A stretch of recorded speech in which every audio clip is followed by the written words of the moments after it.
नमस्कार।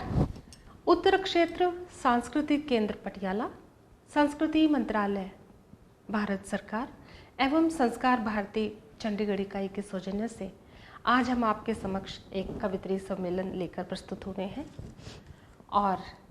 और मैं डॉक्टर उर्मिल कौशिक सखी आप सभी दर्शकों का हार्दिक अभिनंदन स्वागत करती हूँ।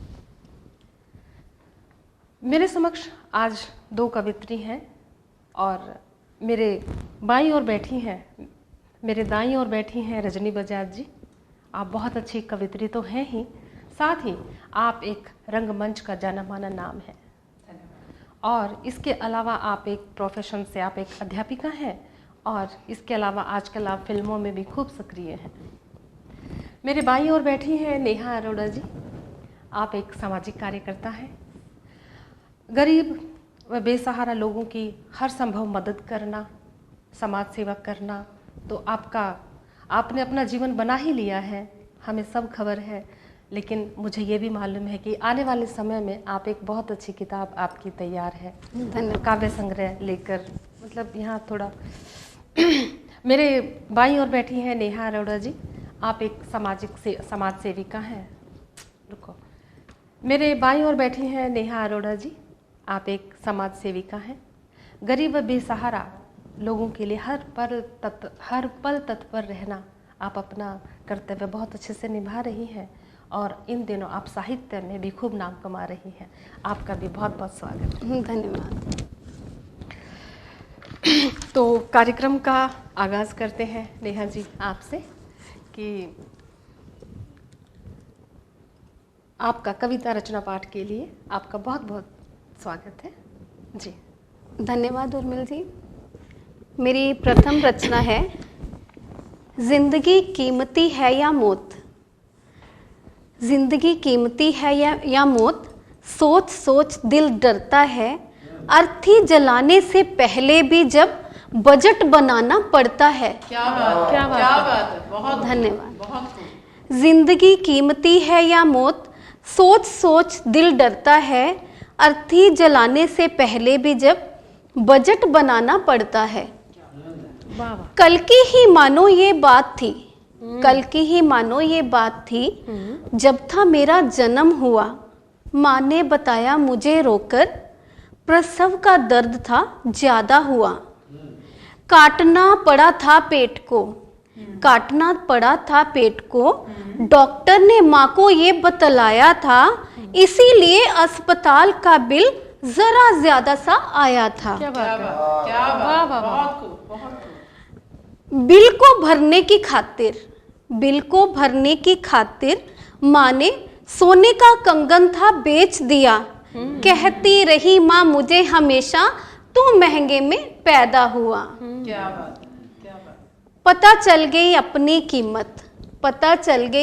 कीमत, मन ही मन में घबराया था। पता चल गई अपनी कीमत, मन ही मन में घबराया था। मेरी जिंदगी की कीमत का बिल अस्पताल से जब बनकर आया था। क्या बात, बहुत खूब। आज हुआ मैं 70 वर्ष का। आज हुआ मैं वर्ष 70 का, बीमारियों का भी जोर पड़ा। क्या बात है। आज हुआ मैं 70 वर्ष का, बीमारियों का भी जोर पड़ा। शुगर और दिल की बीमारी ने अब मुझको था आधा करा। मैं था मौत के करीब, मौत ना मुझको आ रही थी। मैं था मौत के करीब, मौत ना मुझको आ रही थी। वेंटिलेटर पर मेरी जिंदगी मौत का बिल बनवा रही थी। क्या बात है, क्या बात है, बहुत खूब। मैं था मौत के करीब, मौत न मुझको आ रही थी। वेंटिलेटर पर मेरी जिंदगी मौत का बिल बनवा रही थी। एक फोन ने मेरे बेटे के सारे होश उड़ा डाले।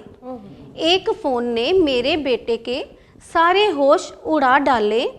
अस्पताल वालों ने जब मोटे मोटे बिल थमा डाले। आज का सच, आज के समय का सच। बहू ने अपने कंगन बेचकर पुरानी कहानी दोहरा डाली। मौत भी कीमती होती है, बिल चुकाकर ये बात समझा डाली। क्या बात है, है, बहुत बहुत धन्यवाद। जीवन का दर्द, वाह वाह। अस्पताल का मुंह देखने से, अस्पताल का मुंह देखने से दिल हमारा अब डरता है, क्योंकि जिंदगी और मौत की कीमत का पता वहीं पर लगता है। तो अंत में, जिंदगी कीमती है या मौत, सोच सोच दिल डरता है, अर्थी उठाने से पहले भी जब बजट बनाना पड़ता है, अर्थी उठाने से पहले भी जब बजट बनाना पड़ता है। धन्यवाद। बहुत खूब। समाज का दर्द आज के समय में, आज की परिस्थितियों पर खरी उतरती कविता। बहुत कड़वा कटु सत्य है और सच भी है। जीवन, जब जीवन होता है, जन्म होता है, तभी खर्चा आता है, और जब मृत्यु होती है तभी हमें संस्कार में और हॉस्पिटल में बहुत हमें इन परिस्थितियों का सामना जीवन में करना पड़ता है। बिल्कुल सच्ची घटना पर है ये कविता। धन्यवाद सखी बहुत जी। बढ़िया। मेरी दूसरी कविता सैनिकों को समर्पित, फौजियों को समर्पित। धन्यवाद। जी जी। फौजी, मेरी कविता बचपन से लेकर अब तक फौजियों के प्रति भाव और स्वतंत्रता दिवस को समर्पित। जी, स्वागत है, स्वागत। बहुत बहुत स्वागत। धन्यवाद। फौजी की वर्दी पहन, फौजी की वर्दी पहन, देश की मिट्टी को सलाम कर। फौजी की वर्दी पहन, देश की मिट्टी को सलाम कर, छोटे छोटे पैरों को ऊंचा उठा। सैल्यूट मारने में गर्व महसूस होता था जब मेरे शहर में 15 अगस्त का कार्यक्रम होता था। वाह वाह। फौजी की वर्दी पहन, देश की मिट्टी को सलाम कर, छोटे छोटे पैरों को ऊंचा उठा। सैल्यूट मारने में गर्व महसूस होता था जब मेरे शहर में 15 अगस्त का कार्यक्रम होता था। बचपन की ओर। ना मैं समझदार था, ना मैं नासमझ। वो उम्र ही ऐसी थी, ना मैं समझदार था, ना मैं नासमझ। पर फौजियों के दस्ते को देख, पर फौजियों के दस्ते को देख, उनके साथ बात करने का मन होता था जब मेरे शहर में 15 अगस्त का कार्यक्रम होता था। वाह वाह। उम्र ही ऐसी थी, ना गुलामी देखी थी, क्योंकि हम आज़ादी के बाद पैदा हुए। ना गुलामी देखी थी, ना कभी परेशानी देखी थी। ना गुलामी देखी थी, ना कभी परेशानी देखी थी। पर बॉर्डर पर शहीदी की खबरों को सुन, पर बॉर्डर पर शहीदी की खबरों को सुन, जवान खून मेरा, बाल खून मेरा दर्द से व्याकुल होता था जब मेरे शहर में 15 अगस्त का कार्यक्रम होता था। अभी भी कुछ नहीं बदला, अब हम बड़े हो गए हैं, पर अभी भी कुछ नहीं बदला, ना बदली तस्वीर। अभी भी कुछ नहीं बदला, ना बदली तस्वीर। वही शहादत, वही कुर्बानी, दिल को देते चीर। अभी भी कुछ नहीं बदला, ना बदली तस्वीर। वही शहादत, वही कुर्बानी, दिल को देते चीर। अमर जवानों की वीरांगना की तड़प सोच, अमर जवानों की वीरांगना की तड़प सोच, दिल मेरा आज भी ताड़ ताड़ होता है जब मेरे शहर में 15 अगस्त का कार्यक्रम होता है। चारों तरफ वही पहरे, चारों तरफ वही पहरे। आज़ादी के इतने साल बाद भी चारों तरफ वही पहरे, सुरक्षा के वही कड़े इंतजाम। पर आज़ाद भारत की आज़ादी का दिवस खुलकर मनाने का आज भी मन होता है जब मेरे शहर में आज भी 15 अगस्त का कार्यक्रम होता है। अंत में, हिंदू मुस्लिम सिख ईसाई, हिंदू मुस्लिम सिख ईसाई, हम सब हैं भाई भाई। हिंदू मुस्लिम सिख ईसाई, हम सब हैं भाई भाई। ये नारा फिर से एक बार जोर से लगाने और सुनने का मन होता है जब मेरे शहर में आज भी 15 अगस्त का कार्यक्रम होता है, जब मेरे शहर में आज भी 15 अगस्त का कार्यक्रम होता है। धन्यवाद। बहुत बढ़िया नेहा जी, बहुत बढ़िया। मतलब हम बचपन को भी हमने याद कर लिया कि सचमुच में जब 15 अगस्त होता था, और आज भी हमारे लिए तो आज भी वही उत्साह है जितना बचपन में होता था। और 15 अगस्त के दिन वही उत्साह देश के प्रति समर्पित रचना बहुत भाई का खूबसूरत। नारा हम कविताओं में अक्सर ये सुनते ही आते हैं और बड़े हुए हैं सुनकर। बहुत धन्यवाद। बहुत ही बढ़िया रचना। बहुत बहुत शुक्रिया नेहा जी। और हम रुख करते हैं रजनी बजाज की और ये मुस्कुराता चेहरा देखना कितनी खूबसूरती से अपनी कविताएं आपके समक्ष पेश करेंगी। तो आपका भी स्वागत है रचना पाठ के लिए रजनी बजाज जी। धन्यवाद उर्मिल जी। जी स्वागत है। चलिए, तो सबसे पहले मैं रचना पाठ शुरू करने से पहले कुछ लाइनें कहना चाहती हूँ, और आज के परिवेश पर है मेरी रचना जी। तो उससे पहले मैं कुछ शुरुआत करती हूँ। सृष्टि की खूबसूरत रचना कहलाती हूँ, सृष्टि की खूबसूरत रचना कहलाती हूँ, देवी के नाम से जानी जाती हूँ। अंधेरों से डर नहीं लगता मुझको, गौर कीजिएगा, बिल्कुल। अंधेरों से डर नहीं लगता मुझको, पर तेरे मन के अंधेरों से डर जाती हूँ। क्या बात है, बहुत गहरा अर्थ है। घर का दीपक है तू, घर का दीपक है तू, कह के टीका लगाया जाता था। काला धागा बांधकर नजर से बचाया जाता था। हमारे यहाँ अक्सर जब बेटे होते हैं तो ये प्रथा है ना, बेटों को बचाया जाता है नज़र से, और बेटों को बहुत ऊंचा दर्जा भी दिया जाता है। तो ये उन्हीं के लिए दो बातें हैं, और वही बेटे आज के परिवेश में क्या कर रहे हैं, तो उनके ऊपर एक छोटा सा जी व्यंग्य किया है। स्वागत है। घर का दीपक है तू, कह के टीका लगाया जाता था, काला धागा बांधकर नजर से बचाया जाता था, करके दुष्कर्म रातों में दीपक बुझाया जाता है। करके दुष्कर्म रातों में दीपक बुझाया जाता है, उजाले में दीप जलाकर कौन सा अंधकार मिटाया जाता है। बहुत बहुत मीनिंगफुल, और सच में आज के समय पे बिल्कुल जी, जो अब हम जब ऐसा कुछ दुष्कर्म होता है उसके बाद हम दीप जलाते हैं और कैंडल मार्च करते हैं, तो लेकिन उनको इंसाफ तो नहीं मिलता, और घर का ही दीपक, किसी के कुल का दीपक किसी और का दीपक बुझा जाता है। तो मेरी जो रचना है वो है बेटी पढ़ाएं या बचाएं आज के परिवेश पर। जी, ये आपकी दूसरी कविता है? नहीं जी, कविता इसी के साथ ही है मेरी, तो वो थोड़ा सा दो चंद लाइनें थी जी। तो कविता इस तरह से है। क्या करेगी पढ़कर बेटी, क्या करेगी पढ़कर बेटी, जब हो निर्मम हत्या ऐसी, देकर पंख उड़ान के सीमाओं से काट देते हैं। हम अक्सर कहते हैं कि लड़कियां रात को इस समय तक नहीं बाहर जाती हैं और इतने बजे तक आ जाना चाहिए, तो क्या फायदा इस चीज का। देकर पंख उड़ान के सीमाओं से काट देते हैं। है स्त्री का हक पुरुष बराबर, है स्त्री का हक पुरुष बराबर, ये जरूर कहते हैं। पढ़ लिख कर वो काम करे, पढ़ लिख कर वो काम करे, और घर भी खूब चलाए वो। वारे ईश्वर तेरी माया, ऐसे गुण बनाए क्यों।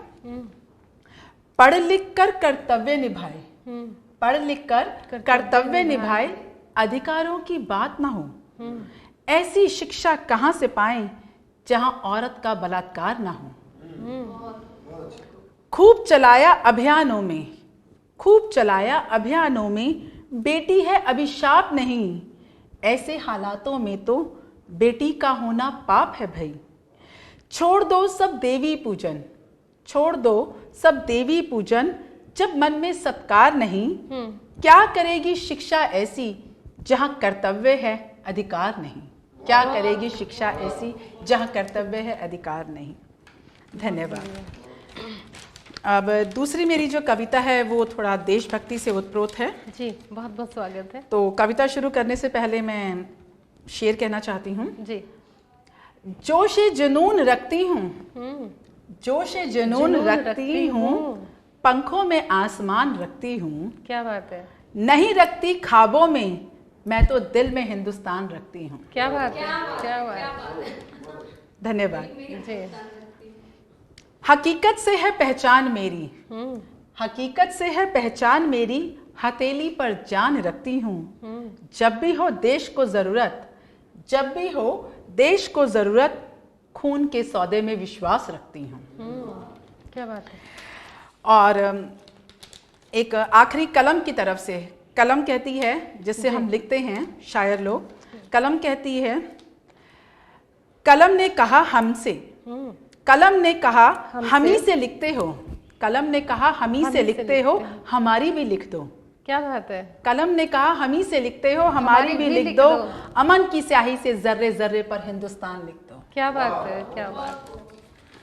तो मैं कविता शुरू करती हूँ जी। कविता है कि रंगों की बात कर रहे हैं जी।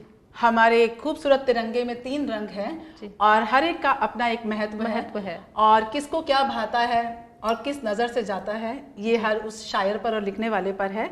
तो मुझे उसका केसरिया रंग भाता है। क्या बात। तो मैंने उस भाव को लेकर लिखी है।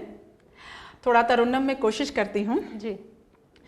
किसी को लाल भाता है, किसी को पीला भाता है, किसी को लाल भाता है, किसी को पीला भाता है, मुझे तो बस तिरंगे का केसरिया भाता है, मुझे तो बस तिरंगे का केसरिया भाता है।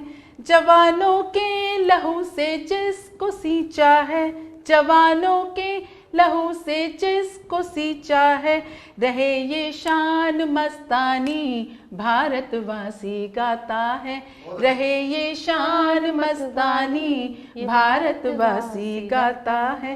तिरंगे के लिए ये लाल रंग कितना ज़रूरी है, तिरंगे के लिए ये लाल रंग कितना ज़रूरी है, ये हर उस माँ से पूछो जिसका इसमें लाल जाता है, ये हर उस माँ से पूछो जिसका इसमें लाल जाता है।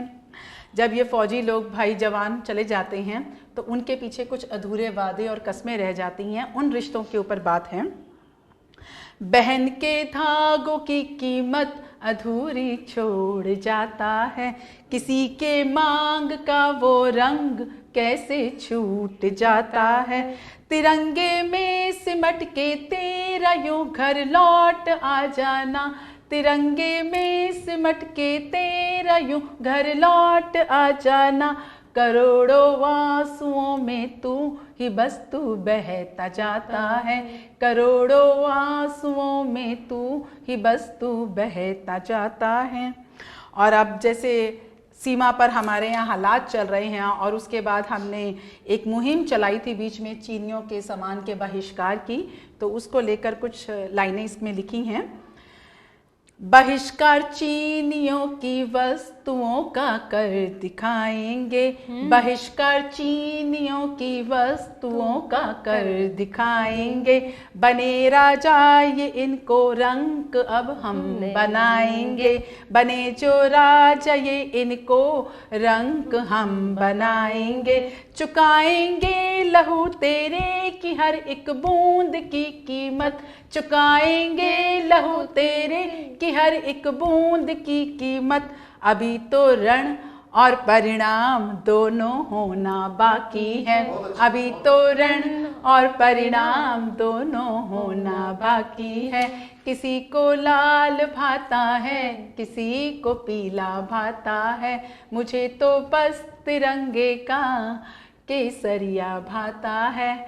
और अंत में यही कहना चाहूँगी, माना कि तेरे काबिल नहीं हम, माना कि तेरे काबिल नहीं हम, पूछ उनसे जिन्हें हासिल नहीं हम। धन्यवाद। धन्यवाद जी। आपने जिस तरह से तिरंगे में नारंगी केसरिया रंग का जो आपने गौरवान्वित हो उसको पूरा अपने कलम से पूरा कलमबद्ध किया है, चित्रण प्रस्तुत किया है लाल रंग का, नारंगी रंग का, बहुत कमाल है, बहुत कमाल है, बहुत बढ़िया कविता। तो ये तो था हमारी रचनाओं से आपको रूबरू करवाना।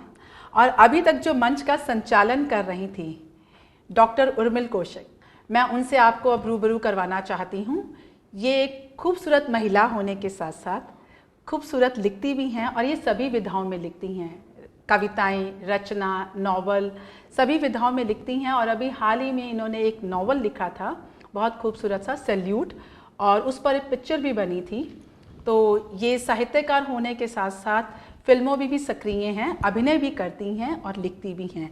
तो अब मैं विनती करूंगी डॉक्टर उर्मिला कौशिक से, जिन्होंने अभी तक हमारा परिचय करवाया है, और वैसे ये किसी परिचय की मोहताज नहीं है, तो आप अपना काव्य पाठ आरंभ कीजिए, हम आपको स्वागत करते हैं। जी, आपने और इसी के साथ मैं एक बात और भी कहना चाहूँगी, माफ़ी चाहती हूँ। ये बहुत खूबसूरत लिखती हैं, लेकिन ये फौजियों के विषय में बहुत खास लिखती हैं और इनका विशेष रुझान भी है। अक्सर हमने मंच पर इनको फौजियों को सलाम करते हुए जो इनकी कविताएं हैं वो सुनी है, बहुत ही भावनाओं से ओतप्रोत होती हैं। तो हम चाहेंगे कि आज आप अपनी रचना में हमें वही कलात्मकता फिर से पुनः दिखाएं।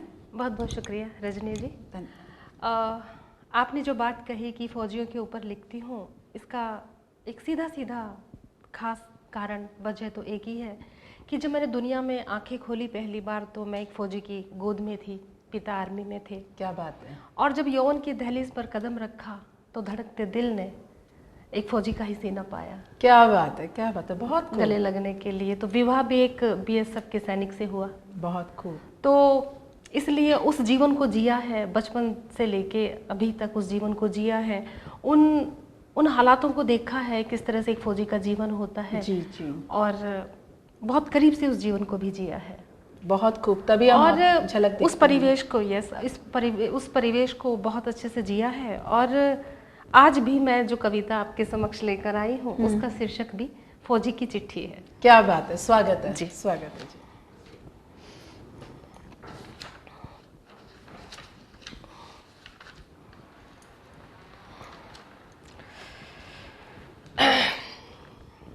पेश करती हूँ आपके समक्ष, प्रस्तुत करती हूँ कविता चिट्ठी। एक पूरी कहानी चल रही है जी, ध्यान चाहती हूँ। जी स्वागत। फौजी राम को मिली चिट्ठी। फौजी राम को मिली चिट्ठी। प्रेषक का नाम था अपकी रज्जो। क्या प्रेषक का नाम था अपकी रज्जो। मस्ती का माहौल था, मस्त राम ने मस्ती में छीनी हाथ से चिट्ठी। मस्ती का माहौल था, मस्त राम ने मस्ती में छीनी हाथ से चिट्ठी। कहा भाभी की चिट्ठी है, हम ही सुनाएंगे। कहा भाभी की चिट्ठी है, हम ही सुनाएंगे। उनके हृदय का हाल सारा हम बाँच कर सुनाएंगे। फौजी राम लपका बहुत, पर पकड़ न पाया चिट्ठी। मस्त राम ने चुटकी लेकर शुरू कर दी बाँचने चिट्ठी। अब चिट्ठी खुल गई है। चिट्ठी देखिए। मरे पति मैं ठीक हूँ। मरे पति मैं ठीक हूँ, घर में सब ठीक है। अब की दुआ करूँ हूँ, माँ बापों की चिता मत करना, उनकी चिता मैं करूँ। जी देखिए, मरे पति मैं ठीक हूँ, अब की दुआ करूँ हूँ। माँ बापू की चिता मत करना, उनकी चिता मैं करूँ। बाल बच्चे सब ठीक हैं, इनकी फिक्र मैं करूँ। अब की याद में कट जावे दिन, खेत में जब काम करूँ। अब की बाट में अब की रज्जो रानी। अब की बाट में अब की रज्जो रानी। चिट्ठी खत्म। अब आगे का मंजर देखिए। पढ़ चिट्ठी हुआ गर्म माहौल, यूनिट में सारी बज गया ढोल। मरे पति के लगे ठहाके। फौजी राम को देखकर सारे फौजी हंसे। क्या बात है। फिर फौजी राम को आ गए आंसू। मस्त राम ने माफी मांगी तो बोला फौजी राम, नहीं दोस्त मैं रो नहीं रहा तुम्हारी ठिठोली पर। मैं तो भावुक हो रहा हूँ उस अनपढ़ की बोली पर। क्या बात है। मैं तो भावुक हो रहा हूँ उस अनपढ़ की बोली पर, जिसके एक एक अक्षर में मात्राओं का अभाव है। एक ही मात्रा ना होने पर भी, मेरे के मरे होने पर भी प्यार का गहन बहाव है। क्या बात है, बहुत। जिसके एक एक अक्षर में मात्राओं का अभाव है, एक ही मात्रा ना होने पर भी, मेरे के मरे होने पर भी प्यार का गहन भाव है। जाने कैसे वक्त भींचकर दिए की लौ में लिखी होगी ये काजल से सनी चिट्ठी। क्या जाने कैसे वक्त भींचकर दिए की लौ में लिखी होगी ये काजल से सनी चिट्ठी। चिंता करके चिता हुई वो हटी ये बिंदी बता रही है। चिंता करके चिता हुई वो हटी ये बिंदी बता रही है। नीरस है श्रृंगार बिन जीवन ये गायब बिंदी बता रही है। क्या बात, बहुत खूब। चिंता करके चिता हुई वो हटी ये बिंदी बता रही है। नीरस है श्रृंगार बिन जीवन गायब बिंदी बता रही है। आपसे अब हुआ पड़ा है, आपसे अब हुआ पड़ा है। आका डंडा हटा पड़ा है, हटा ये डंडा बता रहा है। मुझ बिन कितनी असहाय है वो। क्या बात है। आपसे अब हटा पड़ा है, आका डंडा हटा पड़ा है। हटा ये डंडा बता रहा है, मुझ बिन कितनी असहाय है वो। चूल्हा चौका घर बुहार के दिन भर खेत में काम करके। मुनिया कान्हा माँ बापू संग बछिया गैया की सेवा करके। सारे घर का पानी भर के जब मिली होगी उसे फुर्सत, जब मिली होगी उसे फुर्सत। तब रात के सन्नाटे में हुक जिगर में उठी होगी। दिल की कोयल कूक उठी होगी, तब लिखी होगी उसने चिट्ठी। क्या बात। चूल्हा चौका घर बुहार के दिन भर खेत में काम करके। मुनिया कान्हा माँ बापू संग बछिया गैया की सेवा करके। सारे घर का पानी भर के जब मिली होगी उससे फुर्सत। जब रात के सन्नाटे में हुक जिगर में उठी होगी। दिल की कोयल कूक उठी होगी, तब लिखी होगी चिट्ठी उसने।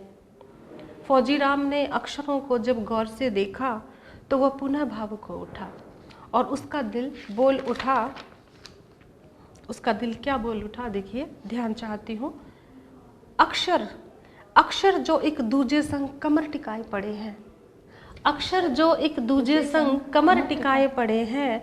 बता रहे हैं हाल उसका कितनी थकी हुई है वो। क्या बात है। क्या बात। अक्षर जो एक दूजे संग कमर टिकाए पड़े हैं। बता रहे हैं हाल उसका कितनी थकी हुई है वो।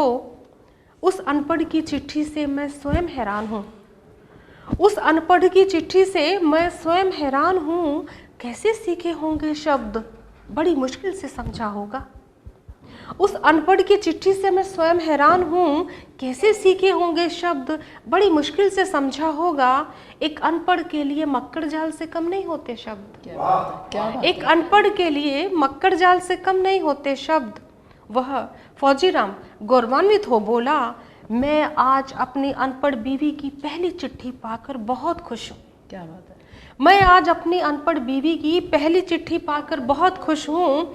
ज्ञान का दीप जलाकर जिसने स्वयं अक्षर सीखे, सीख लिया है स्वयं उसने अब अपने दिल का हाल बताना। क्या बात है। सीख लिया है स्वयं उसने अब अपने दिल का हाल बताना।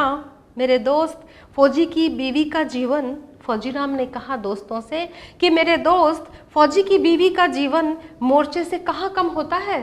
बिल्कुल। फौजी की बीवी का जीवन मोर्चे से कहाँ कम होता है। हम सरहद पर रहते हरदम, घर, सारा घर उनके कांधों पर होता है। बहुत खूब, बहुत। फौजी राम की बीवी का जीवन मोर्चे से कहाँ कम होता है। हम सरहद पर रहते हरदम, उनके कांधों पे सारा घर होता है। सुन व्यथा सबकी आंखें भर आई, सुन व्यथा सबकी आंखें भर आई। फिर मस्त राम ने मस्ती में रम की बोतल उठाई। क्या बात है। जी, एक फौजी बैरन का माहौल है जब जहाँ सारे फौजी इकट्ठे रहते हैं कि सुन व्यथा सबकी आंखें भराई। तो मस्त राम ने मस्ती में आके रम की बोतल उठाई। हंसते गाते सभी ने मिलकर चिट्ठी आने की खुशी मनाई। हंसते गाते सभी ने मिलकर चिट्ठी आने की खुशी मनाई। फौजी राम की बीवी की जब पहली चिट्ठी आई। क्या फौजी राम की बीवी की जब पहली चिट्ठी आई। जी, बहुत बहुत शुक्रिया। बहुत खूबसूरत। और अब मैं अपनी दूसरी रचना के तौर पर प्रस्तुत करती हूँ एक गज़ल, जो कि पूरी की पूरी गज़ल एक बेटी पर मैंने डेडिकेट की है। और जी, आपका ध्यान चाहती हूँ नेहा जी। खुदा की पाक रहमत तो हंसी फरमान है बेटी। खुदा की पाक रहमत तो हंसी फरमान है बेटी। अगर समझो तो दुनिया के लिए वरदान है बेटी। क्या बात है। अगर समझो तो दुनिया के लिए वरदान है बेटी, खुदा की पाक रहमत तो हंसी फरमान है बेटी। शेर हाजिर है। गमों के साज पर भी जो खुशी की ताल बैठा दे, गमों के साज पर भी जो खुशी की ताल बैठा दे, कि ऐसी एक अलबेली सुरीली तान है बेटी। क्या बात है। कि ऐसी एक अलबेली सुरीली तान है बेटी, खुदा की पाक रहमत तो हंसी फरमान है बेटी। और देखिएगा कि इसी के दम से है रस्में, बेटी की बात कर रही हूँ, इसी के दम से है रस्में, इसी के दम से है रिश्ते, इसी के दम से है रस्में, इसी के दम से है रिश्ते, जहाने खूब की बुनियाद तो इम्कान है बेटी। क्या बात है। खुदा की पाक खुदा की पाक रहमत तो हंसी फरमान है बेटी। और बहुत नाजुक शेर है कि बेटियां किस तरह बाप की लाडली होती हैं, खास तौर से बाप की, पिता की। तो देखिए कि ये बाबुल की पलक पे बैठ इतराए वो तितली है। क्या बात है। ये बाबुल की पलक पे बैठ इतराए वो तितली है, कि जीनत है घरों की तो चमन की शान है बेटी। क्या बात है। क्या बात जी, इस शेर को मैं दोबारा पढ़ना चाहती हूँ कि ये बाबुल की पलक पे बैठ इतराए वो तितली है, कि जीनत है घरों की तो चमन की शान है बेटी, खुदा की पाक रहमत तो हंसी फरमान है बेटी। क्या बात है। और एक और शेर पे आपका ध्यान चाहती हूँ नेहा जी।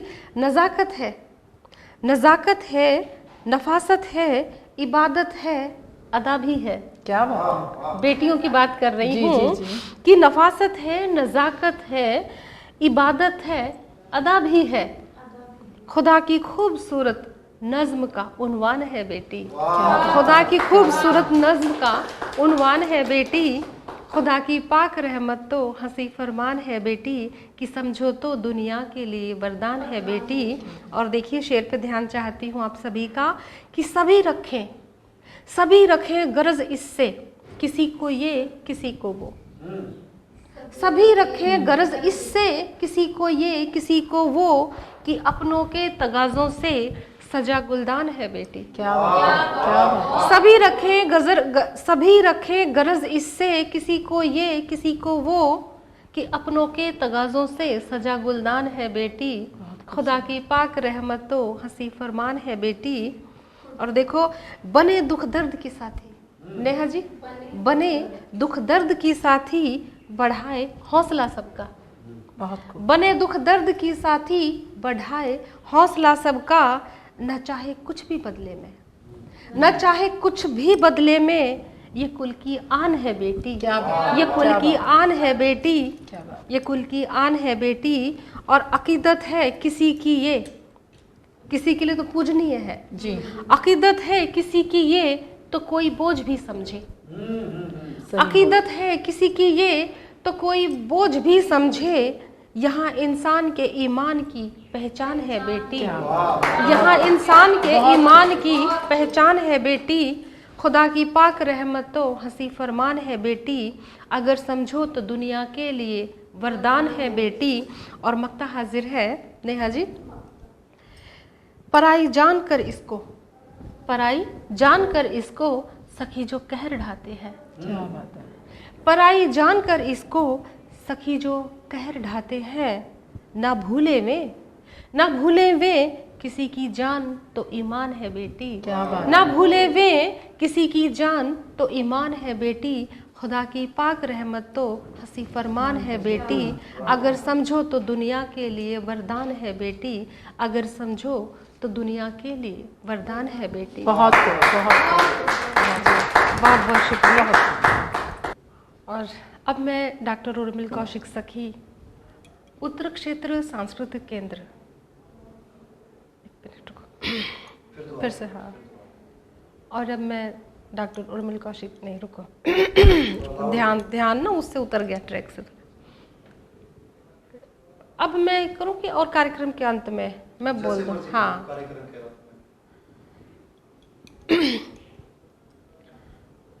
और अब कार्यक्रम के अंत में मैं डॉक्टर उर्मिल कौशिक सखी, उत्तर क्षेत्र सांस्कृतिक केंद्र पटियाला, संस्कृति मंत्रालय भारत सरकार व संस्कार भारती चंडीगढ़ इकाई के की ओर से आप सभी दर्शकों का दिल से आभार, अभिनंदन, धन्यवाद करती हूँ, इस वादे के साथ कि जल्द ही, बहुत जल्द एक और कवित्री सम्मेलन लेकर आपके समक्ष रूबरू होंगे। धन्यवाद। धन्यवाद।